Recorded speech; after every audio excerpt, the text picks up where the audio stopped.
Hello, good morning सगळ्यांना. माझ्या YouTube चॅनलमध्ये तुमचं सगळ्यांचं खूप खूप मनापासून स्वागत करते. तर मी आज तुमच्यासोबत ढोकळ्याची रेसिपी शेअर करणार आहे. चला तर रेसिपीला सुरुवात करूया. इथे मी 1 वाटी बेसन पीठ घेतलं आहे, 1 वाटी रवा घेतला आहे, चवीनुसार मीठ घालून घेतलं, त्यानंतर अर्धा चमचा हळद घातली आणि 1 चमचा तेल घातलं.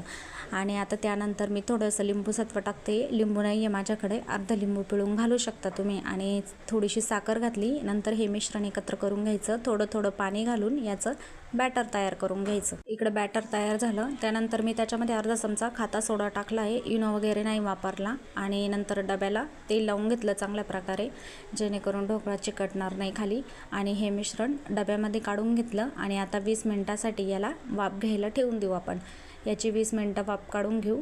माझ्याकडे छोटाच डब्बा आहे, तर बघा तुम्ही 20 मिनिटासाठी याला वाफेवर ठेवते. आणि इकडे फोडणीची तयारी केली.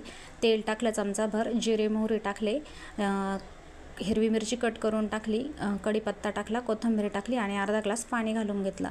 त्यानंतर चवीनुसार मीठ घालून घेऊ आणि थोडीशी साखर टाकू, जेणेकरून गोड आणि तिखट चव येईल. इथे मी ढोकळा काढून घेतला, बघा तुम्ही पाहू शकता. आणि आता याच्यावर कोथिंबीर टाकून घेतली आणि थोडंसं हे आपण शुगर सिरप केलेलं टाकून घेऊ. आणि बघा तुम्ही ढोकळा किती छान झाला आहे आपला. तुम्हाला दाबून सुद्धा दाखवते किती स्पॉन्जी झाला आहे.